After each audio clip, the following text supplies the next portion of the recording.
Welcome back, Jamaica. Welcome back. What is happening at the FID? Why they are so adamant that they don't want us to find out the details of what is happening at the FID? There's something happening at the FIDS, the Office of the Financial Division. Listen to what Dion Jackson explained today, Jamaica. And then I'm going to come back. Listen to what Dion Jackson explained today. And then I'm going to come back. And then we're going to get into why there's so many gags. Why so much information not being released to the public about Dennis the Menace? Listen to this today, Jamaica.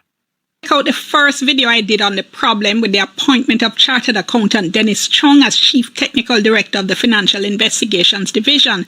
And let me say again, this is a process issue. It's not a personal issue. I'm really sorry it's Mr. Chung that's caught up in this mess because he's a professional. He's always come across as a decent person. But there are some process and governance issues here that the government needs to deal with. There are questions the government needs to answer. And so far, they aren't doing that. So a reminder of how we got here. The Office of the Services Commission put out an ad in the Gleaner in November 2024 advertising the post of Chief Technical Director of the Financial Investigations Division. The criteria included 12 years law enforcement experience. The job we now know was offered the former Deputy Commissioner of Police Fitz Bailey, who recently retired from the police. But Mr. Bailey is now in the Turks and Caicos Islands as police commissioner earning us money. So he said thanks, but no thanks. So they advertised the job again 2 months later in January 2025. Bam! Took out the law enforcement experience requirement, replaced it with senior managerial experience, and gave the job to Mr. Chung.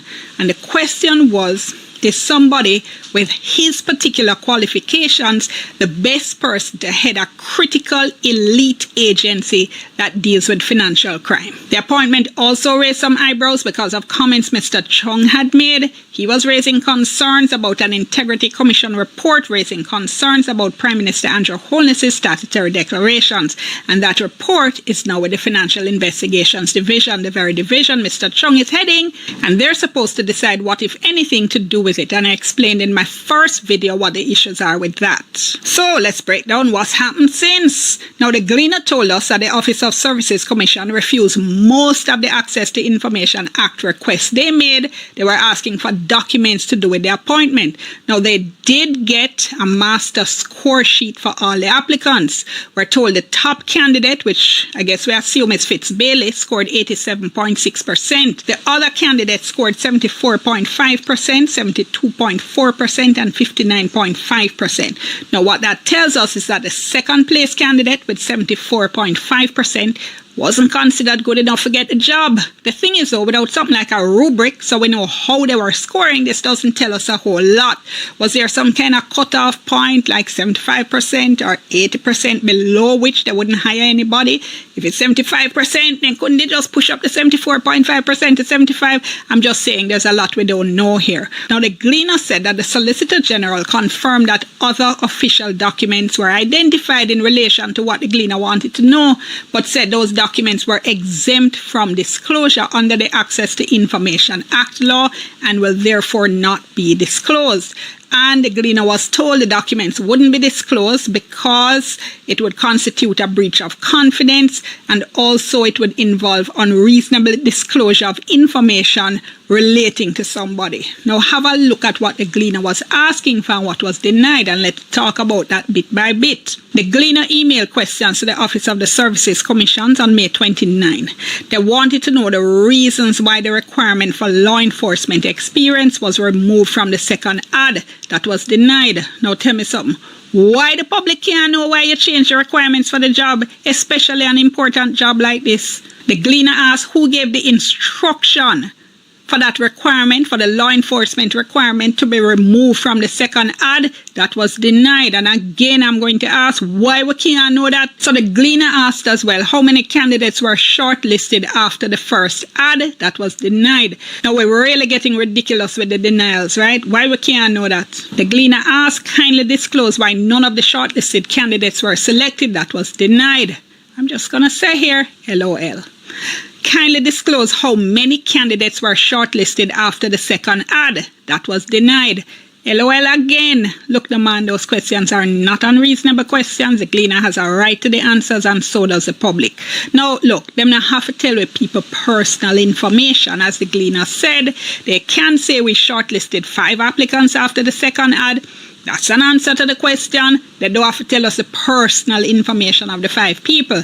Not answering such a basic question makes it look as if you do have something to hide. Honestly, it makes it look as if you never shortlist anybody. It make it look like, say, you just put out the ad and then you handed the job to Mr. Chung as a gift wrapped. I'm not saying that's what happened. I am saying when you don't answer such a basic and innocuous question, it makes it look as if something funny went on. I said in my first video, this was not a robust search for the person to head the FID, and I maintain that, having seen everything that has happened since then, right? You don't just put out one ad, you don't get your first choice because the person has another option, and then your reaction after that is then to change a critical element of the job description, put out a second ad 2 months later, and then go with somebody who doesn't have some of the qualifications that you had advertised in the first ad. Sure, things can be changed, searches.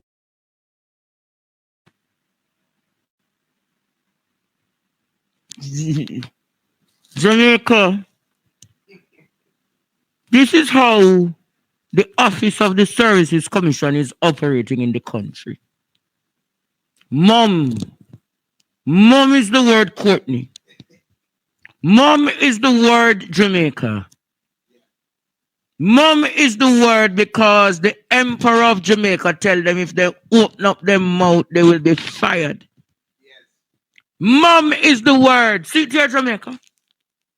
See it. Shut up. Shut up. Shut up. You are not permitted to speak. They have been mummified, Courtney. Shut up. If you ever dare open your mouth, Eleanor Shearer. If you dare open your mouth. If you dare open your mouth. The 2 persons who interviewed Dennis Chung. If you dare open your mouth. Those are the sentiments of the Prime Minister to them. Those are the sentiments. The questions Gleaner asked are simple questions that could have been granted answers. What is the purpose of the Access to Information Act? What is the purpose of the Access to Information Act when everyone is under a gag order? Nationwide no say the Integrity Commission under a gag order. And Nationwide went to the Integrity Commission today. Listen to what Nationwide did to the Integrity Commission. Let's look at the provocation. Look at the provocation, Jamaica. Transport Minister Darrell Vaz's rubbishing claims the government. The Integrity Commission has refused to release the findings of a multi-million-dollar international audit it commissioned into the financial affairs of Prime Minister Dr. Andrew Holness. The anti-corruption body has also refused to confirm whether it has closed its investigations into Dr. Holness's statutory declarations. The Commission has claimed the matters are now sub judice and the Integrity Commission Act bars it from responding. It was responding to a series of questions and an access to information request submitted by Nationwide News. Ricardo Brooks has the details. In its 2024-2025 annual report at page 71, Appendix 1, the Integrity Commission notes that it has closed an investigation into Prime Minister Dr. Andrew Holness. The report says the investigation began in April 2023 and was closed in July of 2024. The probe is said to have lasted 338 days. no specificity was provided as to what the matter related to. So far as our news center could confirm, there is no other investigation in the public domain related to Prime Minister Andrew Holness except the probe launched into his declarations. In that probe, the Commission's Director of Investigation, Kevon Stevenson, recommended that an assessment be done as to whether Holness had broken the law by making false statements in a statutory declaration. The Commission's Director of Corruption Prosecution, Keisha Prince Kamika, declined to prosecute Holness, finding he had no criminal case to answer. Prince Kamika has since left the Commission after her contract was not renewed under controversial circumstances. Following widespread public speculation on the reference in the Commission's annual report, Nationwide News asked the Integrity Commission for clarity. On June 30, 2025, we wrote to the anti-corruption body posing a series of questions. Among them, we asked the Commission to clarify whether the referenced investigation related to the Prime Minister's statutory declarations, the same matter that had been referred to the Financial Investigation Division FID for further probing. We also asked if the cited investigation is in fact related to the statutory declarations, and if the Integrity Commission considers the investigation closed, why has it refused to certify the Prime Minister's declarations? Our news center also specifically asked the Commission's Chairman, retired Justice Carol Lawrence Beswick, why the findings of the international audit into Holness's affairs have not been made public.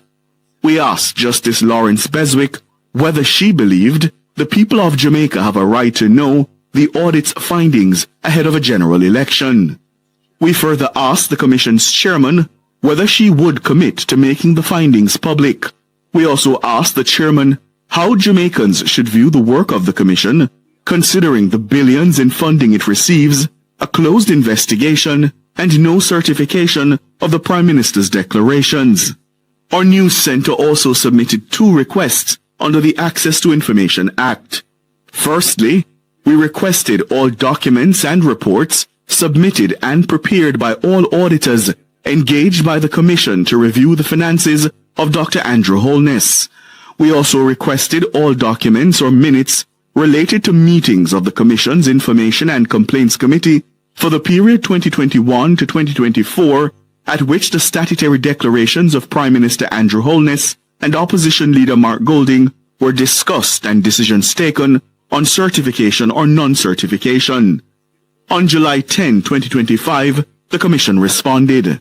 In a terse 2-paragraph response, the Commissioners and Directors declined to answer all the questions and refused to honor the access to information requests.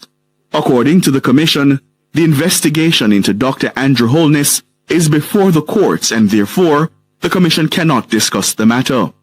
The anti-corruption body also refused to provide the requested documents related to the international audit's findings. The Commission says while it acknowledges the provisions of the Access to Information Act, it is constrained by Section 56 of the Integrity Commission Act. That section imposes a requirement of confidentiality regarding information, documents, statutory declarations, and government contracts. It is unclear whether that provision of the Act continues to govern a matter that is considered closed and a report submitted and tabled in Parliament. Along with Section 53 of the Act, Section 56 is considered a gag clause. Prime Minister Dr. Andrew Holness has publicly stated that he is being unfairly targeted by the Commission. He has challenged several key findings in court. That matter will be heard in October. Ricardo Brooks for Nationwide News. Transport Minister Darrell Vaughan. Jamaica. Courtney. You see, provocation is a thing, you know. Provocation is a thing. Ricardo Brooks. Who set you up to this? Ricardo Brooks, you know the Integrity Commission is under a gag order. You know the Integrity Commission is in court with the Prime Minister. Why then would you write requesting the Integrity Commission? What would have made nationwide special for the Integrity Commission? Oh, Courtney, I don't know where I'm going.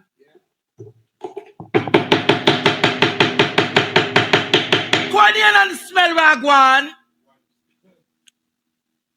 Typically, nationwide normally has the report. Yes.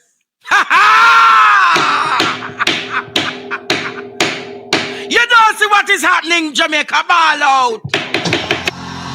Ball out. Whoa, yo, yo, yo. We need help, Jesus. Jamaica need help. 300% pay. Jamaica, you now understand. Cliff and Dirty Batty Jerry and Ricardo don't have access to the reason. What can go so? So what is happening? Them a nitpick, them a fish, them a fine. Them a swing, them a rock, them a pull. Trying to find out what is in the latest report. If they knew what was in that report, Jamaica, it would have been flourished. But Jamaica, they now have them friend and company in our Integrity Commission no more. So them not know the ruling, them not know the submissions. So they are in the dark, so them are use access to information. Normally Jamaica, nationwide doesn't need to use access to information to find out anything because they have access to everything. Tell me if it's lie, me they tell Jamaica. Tell me if it's lie, me they tell tonight. Regular breaking news. This is George Davis reporting for Nationwide Live. It is understood that Prime Minister Andrew Holness is known to Dirty Batty Jerry. You lose the work done on Sports Max. Hey, in a few more months, Nationwide is. In a few more months, Courtney, you're going to see enough of them there on YouTube. Time come. Some are got charged for corruption. Yes, Jamaica. So they don't have access to the report. So they're using the Access to Information Act trying to ascertain what is in the report. The audit findings will be very interesting. And the Integrity Commission will release it in the... You hear them say, you hear them use, don't you think the public needs to know before the election what is in the report? Yes, the public needs to know. But Nationwide not going to get access to it before. Ricardo, them make you set the rat trap, but I'm exposing the trap, Ricardo. They don't have access. Who believe they have access to the report? Had they access to the report would have been out. Just as how them say, oh, don't you remember how they had access to the report and could tell you how much bank account and how much active account and what Integrity Commission, but they don't have access to the audit, the International Forensic Audit. So because them don't know that audit, Courtney, they're on the edge. You remember when Busy Signal say Panny H, Quintit, Courtney. And that them over there do. Cliffy, Dirty Batty Jerry, Ricardo, no Quintit, but you're not getting the information. Cliffy, and I like the party them where you keep up. Stay tuned for more PDTV News Evening Highlights. Remember to show your support. Comment, like, share, and subscribe. Thank you for watching.